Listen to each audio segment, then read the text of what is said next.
ekugcineni ihayiwe kuyofanele amawube sehayiwe namathole sekhulile ney'njumelo sey'dlulisile kona sokufike ekugcineni kuyosathi isikhala ziyogoqa ngosana zofuna nanendawo zofuna ukubonakala ukuba seyifikile udumo labo lulandela imihla ngemihla alinakuthatha lilifake ekhanda lizibone ukhulu ngaphezu kwazo akuzona ezelo nethonyiwe leyokuzamuva izona phambili ngaphambi kwaziqaleni nokufanele ukubeka umdala kokunye gazeke kudinga umnikelo nankokhelo ukwazi sesikuphila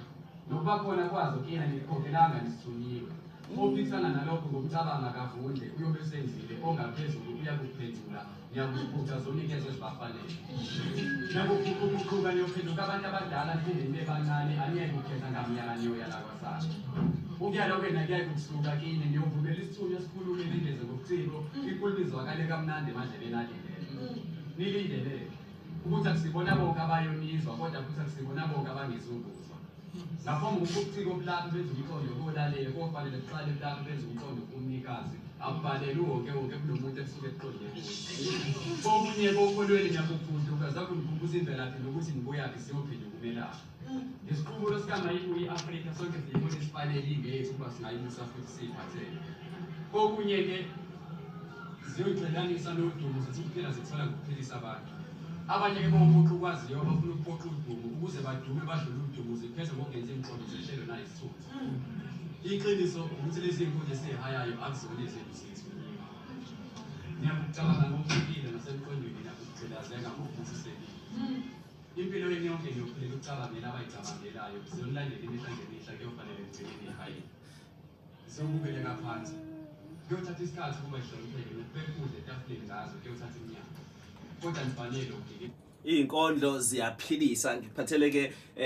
uNtokozo starring owakwaZulu namhlanje njengoba kade kutshelile selokhu ngingenile ngile ngithi khona umuntu ozayo namhlanje sikhuluma ke ngelegendary makuza ke entweni ethinta i-poetry industry ethinta ubuciko balapha ke kakhulukazi ngeke ngize ngisho KZN kuphela ngoba ubuciko ungathothi benzelwa kuleyo ndawo kodwa buyakwazi ukuhamba kufike nalo thotha benza uthotha enye inkondlo mhlawumbe uyibhalese embedeni mina ngiyilalele ngiseGerman kakhulukazi thina abantu abanokuya nako Europe starring so ingakho ngifuna ukuthi ivuleleke lento mfethu asivele sikubingelele starring singaze siye kude kakhulu ngizwa wena lapho ngizwa iphimbo lakho 8 years ago ngoka YouTube but asike sibingelele nje mfethu ngokukhethekile kubalaleli bezwe lomzansi ngibona omkhulu ngibingelele ngokukhulu ukuthobeka nangokukhulu futhi ukujabula ukuthi ngibe phakathi kwaleli khaya ngibingelele ke nawo wonke ama-PPL ngiyakuzwa ukuthi izwile le yamabizibekahlekele usendleleni abalaleli bezwe lomzansi sisi creative nje kanjalo la ekhaya siyakwazi ukuyiqoqa siyikhethe ukuthi singavele sibe yabo uvucu nje hayi liyanemba leli gama liyanemba ngazi wena usucabanga i-PPL usucabanga i-take usucabanga i-take enye ke i-PPL lena mfethu mhlawumbe ukuzazisa nje kumuntu olalele ongamazi ustarring ukuthi ubani ustarring wangikhumbuza lempahla ethi ustarring imini igama uNtokozo isibongo ngakwaZulu bese ke lapha emgwaqeni ngaziwa ngostarring ngidabuka endaweni yaseMgwelezane kusempangeni esichembeni saseJabulani ngumfana nje oyikhulele elokishini amakhaya amkodwa kaSolundi okay engelozana asikho isibhedlela isona ke isibhedlela esikhulu mawuqala ushona yazi lento awuzoxoxele le ndaba khona umjide besifunda naye eMUT kusuka lapho kusho ukuthi kune party yabo lama party abakhona ngale yaminyaka ngathi kwabo 2014 2013 kune party ekhona kusho ukuthi ke hayi abafundi ke bayikhulekele ngendlela abakhuleka ngayo yabona lapha emagroundini phezulu khona la ekunendawo ehlaleka kuyona kuma stands so bahleli ke lapho ke angazi noma kwathintekile yini ngangowe kade ngihlala naye endlini so angazi noma kwathintekile yini asikho ke thina sesi udaba sithola ngakusasa ukuthi ngayazi kanjani ingwelezana avele kusho ukuthi afice ubuthongo ehleli khona lapha phezulu athuleke phansi ashayeke phansi yabo kuba ukuthi hayi ke ulimele ke lo muntu yabo limele kodwa noma ngathiwa limele kakhulu but ushayeke kabuhlungu bamthatheka abangani bakhe bamphuthumise esibhedlela la eMshiyeni yabo hayi sesiyatshelwa ke nathi ngakusasa ukuthi hayi bo urumza wenu njalo ube nenkinga lapho uwile hayi siphuthumeke nathi siyeMshiyeni phela kuyobona urumza kwenzakalani siyafika urumza kusho usanda kuphaphama yabo usadidekile bese yabuza ngikephi la sithi thina hayi khuleka kusesibhedlela athi ngisengibwelezana bathi ngisangibona njalo ithi mina ayisona sibhedlela isona sibhedlela kushuthi igama umqondo uyithathe uyishaya ingolezana shaya ingolezana so ingolezana ngiyona ndawo engiyaziyo nje mawubheke ngala ko Richards Bay indawo enhle kakhulu indawo enhle kakhulu yeah no kulungile mfethu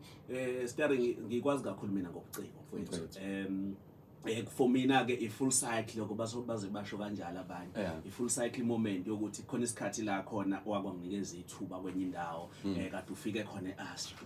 wasibuka besenza lo msebenzi sesiwenza organizer wasuthi hayi lo msebenzi walabantu mhlambe wenele ukuthi ngawuthatha ngokunikeza iplatform enkulu yabo namhlanje ukuthi uStarring kwi poetry ubani kwi poetry industry yo ngifike mfethu ngizofunda eDUT ngo2009 yes ukubhala vele into engangiyenza nje ngisasekhaya ukuthi phela xa mawusasekhaya usungazi ukuthi wenzani kodwa nje ngangibhala ngesingisi nangesiZulu ngisilalela umculo nami ngifuna ukuyibhalela kodwa at that time ngangingazi ukuthi ngenzani ngize ngifike eDUT nga-introduce kulento ekuthiwa i-poetry session nakhona ngi-introduce kanjani ngihlangana noSisi uBusisi Waqulu ngathi namazi lo utholayo uBusisi ngahlangana naye la indawo yokuprintwa khona ngiyoyiprintela nje computer lab ngiyoprinta futhi inkondlo engangiyibhalile manje sengiseuniversity sengiyayitype ke ngichazwa nje iloko ngine flip file yami la shothi maliphuma leli phepha yabona ngilokho ngiwathatha angibuza ubhala inkondlo ngithi nayathaba uyindaba ungeze ku-poetry session ngithi nayini leyo yabo athi akuhlangana abantu ababhalayo njengawe kanje lento iba ngolwesihlanu lento ngitshela mhlawumbe olwesibili kanje ngase ngijaye kushaya olwesihlanu nangempela ngiye LC027 eStadium ifika kugcwele phama ekwahlasimula umzimba 2009 kwahlasimula umzimba ngibona ukuthi hayibo kanti angiguli ngedwa baningi abantu abenza lento enokuqala kwangithusa ukuthi ngangiqala ubona abantu ababhala ngesiZulu becomfortable kanjalo umuntu ayibhale into azoyiqeda ekugcineni inkondlo yakhe ngesiZulu ngangakujwayeleke lokho yabo ngoba sikhule phela ku-environment la isingisi besiglorify khona nokubhala ngathi nje kuzwala kancane uma usho ngesingisi yabo ngisho at that time isikhula thina nohlobo lomculo besululalela belu-influence kakhulu umculo waphesheya ngisho into ebesiyibuka ku-TV besibuka into zaphesheya so bekukuncane okwethu mase ngifika la sengi-introduce yake lonto ngafica uSibo the Poet Xoliwe Vilakazi Mxolisi Mtshali ne-Soul Rest and a lot of other poets ngangena kanjalo-ke ngokuqhubeka-ke ngifunda kwadiscover ukuthi leya session kwafika nje abantu bangaphandle beyibhukhela beyitholela ispace bezenzele kwasho ukuthi ayingekho formal isikole singayi-acknowledge benga-affiliated then in 2013 that is when ngadecide ukuthi angizoyithatha i-poetry session ngiyiregister ibe ngaphansi kwesikole yaziwe so that ngesawula ukusixosha sayifomalize kuthiwa kufanele sibe ne-structure ngakhetha ngaba u-chairperson I think ngaba u-chairperson for 4 years ngangena lapho-ke fese kwenzeni imicimbi kwaphela ekuthenini ngiyabhaqhela ngagcina ngenza imicimbi ngenzani ngomunye unyaka ngamema ubaba uLungisani Mafundla waye-RA wami eRes I think ngase ngenza umasters eColocott ngimtshela Nkosi Jesu kuyayiphutshuka la ngivelela nje so it masters in 2013 kanje kwakulowo nyaka lowo so ngamema ngoba umuntu naye engangimazi ngijwayele ukumlayela naye emsakazweni ebhala naye incwadi wayesethi uyafuna ukuzobona lento esiyenzayo yabo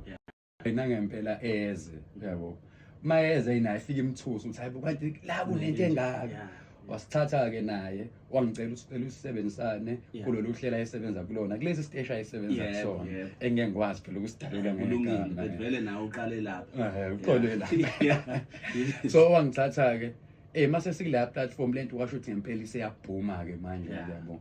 and umuntu usenza ama-session usenza ama-show usebhekelena ukuthi manje sefana akwazi ukubona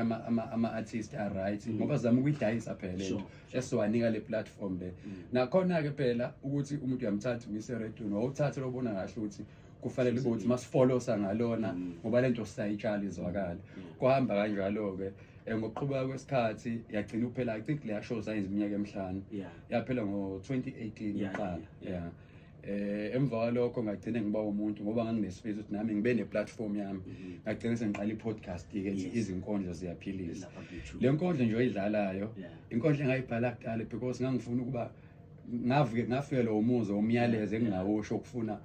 ukukhombisa ukubaluleka kwabantu ababhalayo nanokuthi kuyini ubuciko okubona nokuthi kuwumthwalo ongakanani futhi ngoba amagama amanye ayifikela nomyalezo so ngabhala leyo nkondlo kanti le nkondlo izogcina isiyi-tagline lento ethi iy'nkondlo ziyaphila angisayi-oni kwamina imsisiyo yonke umuntu manje yabo nje usisi wami uSindisi waZulu wakwabhala nje ngomunye unyaka wathi lento enisho njalo into kabhuti wami ngikwazi lokho so emva kwalokho wasiqambeka-ke nani ne-podcast lenginayo ku-YouTube ethi iy'nkondlo ziyaphila sinayo i-podcast into enjengokuthi abanye abantu ama-poets avele sebewabona umuntu esedumile eseshiya inkondlo but abamazi kahle kahle ukuthi ubani lo starring so ngingasho ukuthi nje imina lo mina lo starring ngicela before ngidlalele advert ungivumele mfethu ukuthi sikweletana enye sit down ngibukela isikhathi ngibukela ukuthi angifuni ukuthi ngithi sengithola ithuba no starring bese ngithi starring ngicela ngihayile inkondlo yabo kube kukuningi kakhulu starring ngokunya kwenzayo nakwazi ukwenza mhlawumbe ngoba nginayo into ethi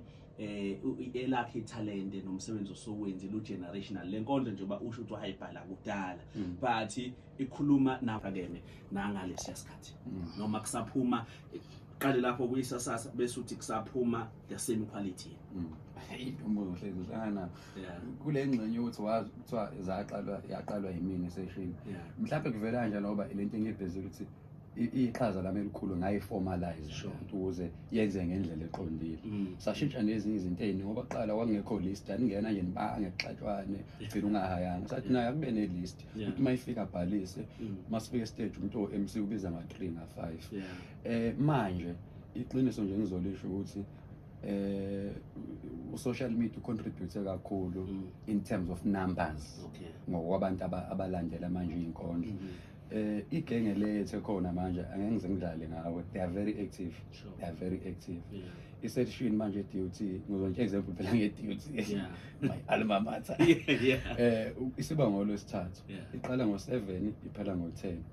kodwa njalo kuhlezi kugcwele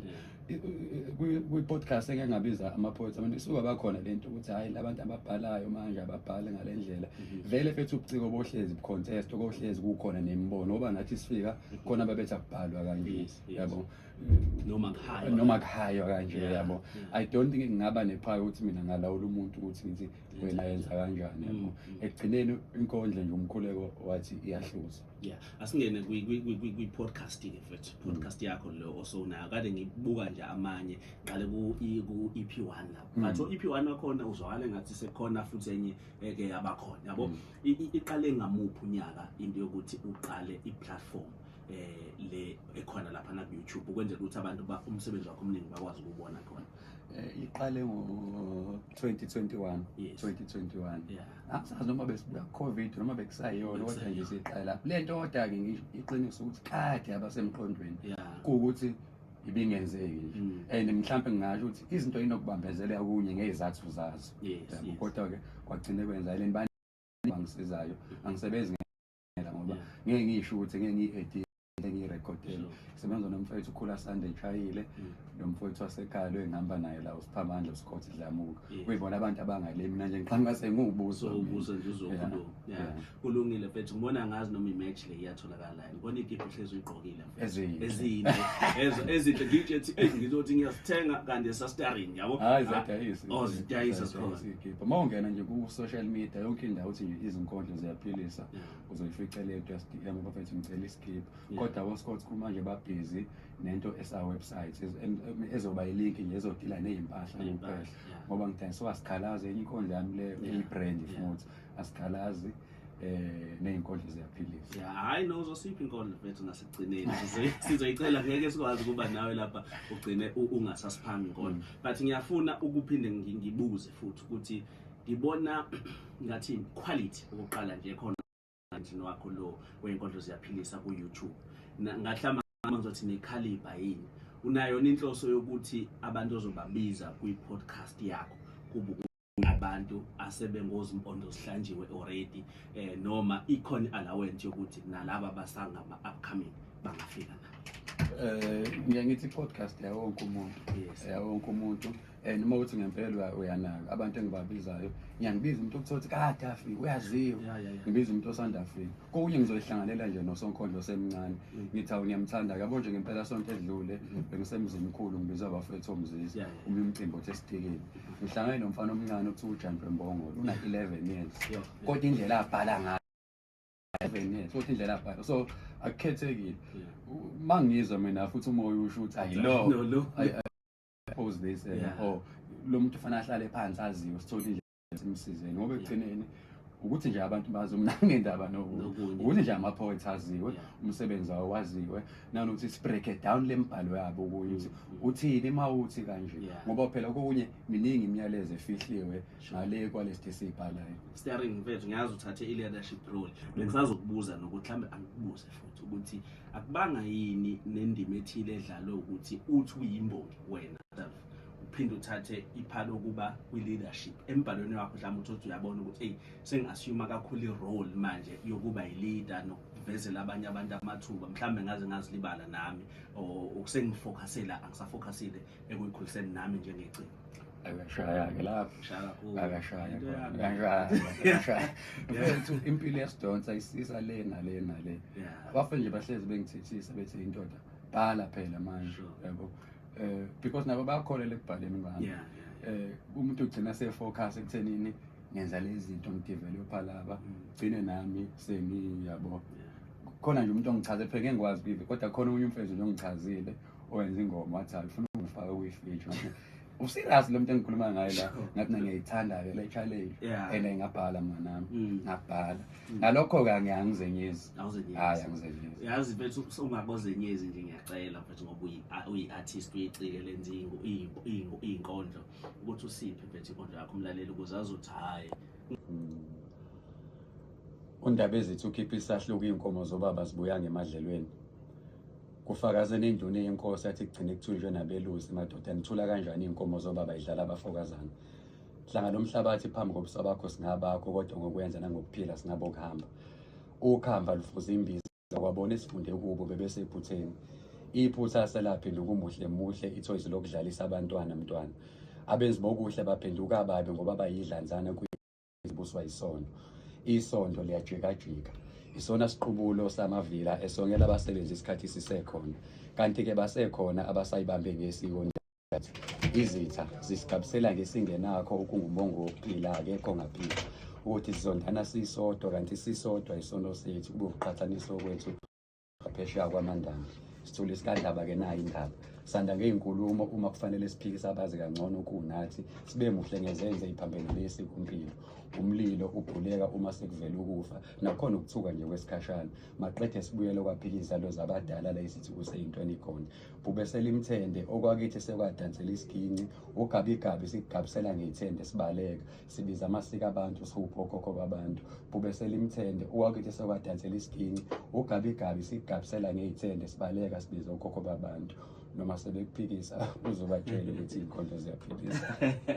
Starring Matariza mfethu.